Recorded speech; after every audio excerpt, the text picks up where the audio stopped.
Amazing event, great energy. My name is Aditi Vaidya. I am a co-founder at a company called Confluence. We are doing photonic quantum computing and quantum communications. I have presented today to the Honorable Prime Minister, sir, about the state of quantum and overall quantum communications in India. See, quantum communications specifically is a sensitive topic because it has direct implications on the national security.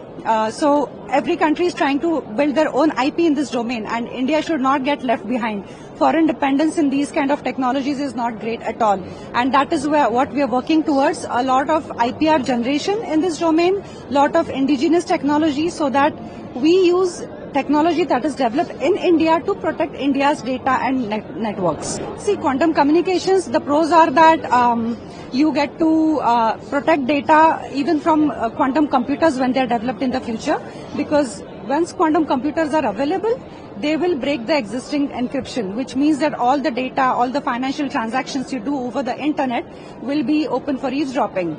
National secrets are prone to getting hacked. That is what will happen. So quantum communications will protect us from that kind of a situation. The only cons are, upgrading our existing technology and making sure that quantum communication links are established throughout the country. Is not a process that will happen in a day or two. It is slightly longer term process. But apart from that, the technology as such is something that we really need to do now. So we have built technology in India not only for India, but we are ready to export this technology. For example, there are startups who are doing a lot of work in quantum key deployments, quantum key distribution systems.